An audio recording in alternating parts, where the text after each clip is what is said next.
Mayor ഇവിടെ എത്തിയിട്ടുണ്ട്. Mayor, ഈ ഒരു സമരത്തിന്റെ പ്രാധാന്യം. തീർച്ചയായും കേരളത്തിലെ ജനങ്ങളെല്ലാവരും ആഗ്രഹിച്ചിരുന്ന ഒരു പ്രതിരോധം തന്നെയാണ്, ഒരു പ്രതിഷേധം തന്നെയാണ് ഇന്നിവിടെ രേഖപ്പെടുത്താൻ വേണ്ടി പോകുന്നത്. ഡിവൈഎഫ്ഐ പോലെയൊരു പ്രസ്ഥാനം അത് കേരളത്തിൽ എന്ന് മാത്രമല്ല രാജ്യത്ത് തന്നെ ഏറ്റവും കൂടുതൽ യുവജനങ്ങളുടെ മെമ്പർഷിപ്പുള്ള, യുവജനങ്ങൾ പങ്കാളികളാകുന്ന ഡിവൈഎഫ്ഐ എന്ന പ്രസ്ഥാനം ഈ കാലഘട്ടത്തിൽ ഏറ്റെടുക്കുന്ന ഏറ്റവും പ്രധാനപ്പെട്ട ഒരു മുദ്രാവാക്യം തന്നെയാണ്.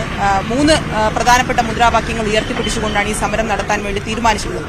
കേരളത്തിലെ ഗവൺമെന്റിനോടും കേരളത്തിലെ ജനങ്ങളോടും കാണിക്കുന്ന സാമ്പത്തിക ഉപരോധം അടക്കമുള്ള വിഷയങ്ങളിൽ, തൊഴിലില്ലായ്മ അടക്കമുള്ള വിഷയങ്ങൾ കേരളത്തിലെ ജനങ്ങൾ ശക്തമായ പ്രതിഷേധം രേഖപ്പെടുത്തുന്ന ഈ കാലഘട്ടത്തിൽ, അതുപോലെ തന്നെ റെയിൽവേ മേഖലയിൽ നമുക്ക് നേരിടേണ്ടി വരുന്ന അവഗണനയെ അടക്കം ചർച്ച ചെയ്യുന്നതിന് വേണ്ടി വലിയ ക്യാമ്പയിൻ, വലിയ രീതിയിലുള്ള പ്രവർത്തനങ്ങൾ, ഇതിന്റെ മുന്നൊരുക്ക പ്രവർത്തനങ്ങളൊക്കെ ഡിവൈഎഫ്ഐയുടെ ഭാഗമായി നമുക്ക് നടപ്പിലാക്കാൻ സാധിച്ചു.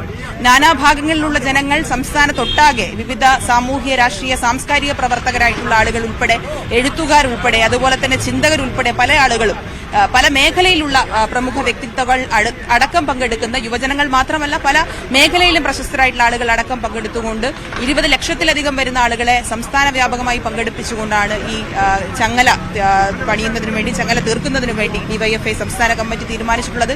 തിരുവനന്തപുരം ജില്ലയിൽ മാത്രം ഏതാണ്ട് 1 ലക്ഷത്തിലധികം ആളുകൾ, 1 ലക്ഷത്തിലധികം ആളുകൾ ഈ ക്യാമ്പയിന്റെ ഭാഗമാകും എന്ന് തന്നെയാണ് പ്രതീക്ഷിക്കുന്നത്. ഈ തരത്തിലാണ് ഡിവൈഎഫ്ഐ വലിയ പ്രതിഷേധമാണ് ഉയർത്തുന്നത്. കേന്ദ്ര നയങ്ങൾ അത് ജനങ്ങളെ വരിഞ്ഞു മുറുക്കുന്നു. റെയിൽവേയുടെ അടിസ്ഥാന വികസനം, ഇപ്പോൾ വന്ദേ ഭാരത് പോലുള്ള ട്രെയിനുകൾ നൽകുമ്പോൾ ഈ പാത ഇരട്ടിപ്പിക്കലോ അല്ലെങ്കിൽ സിഗ്നൽ സംവിധാനം വിപുലമാക്കുന്നതോ അങ്ങനെ ആളുകൾക്ക് പ്രയോജനകരമാകുന്ന തരത്തിൽ ആ കാര്യങ്ങളെ മാറ്റിക്കൊണ്ടു പോകുന്നതിനുള്ളൊരു നടപടി ഉണ്ടാകുന്നില്ല. മാത്രവുമല്ല, സാധാരണക്കാർ ആശ്രയിക്കുന്ന പാസഞ്ചർ ട്രെയിനുകൾ ഉൾപ്പെടെ മണിക്കൂറുകളോളം പിടിച്ചിടുന്ന നിലയിലേക്ക് പോകുന്നു. ഇത് സർക്കാർ ജീവനക്കാരെയും മറ്റ് തൊഴിലാളികളെയും മറ്റ് ജീവനക്കാരെയും വിദ്യാർത്ഥികളെയും ഒക്കെയും ദുരിതത്തിലാക്കുന്ന ഒരു സാഹചര്യമുണ്ട്. സാമ്പത്തിക ഉപരോധം അത് കാലങ്ങളായി സർക്കാരും സംസ്ഥാന സർക്കാരും ഇടതുമുന്നണിയും ഉന്നയിക്കുന്നൊരു വിഷയമാണ്. അതേ കാര്യം ഇന്നത്തെ സമരത്തിൽ ഡിവൈഎഫ്ഐ ഉയർത്തുന്നു. യുവജനങ്ങളോട് കാണിക്കുന്ന അനീതി 2 മോഡി സർക്കാരുകൾ വിവരങ്ങൾ നൽകിയ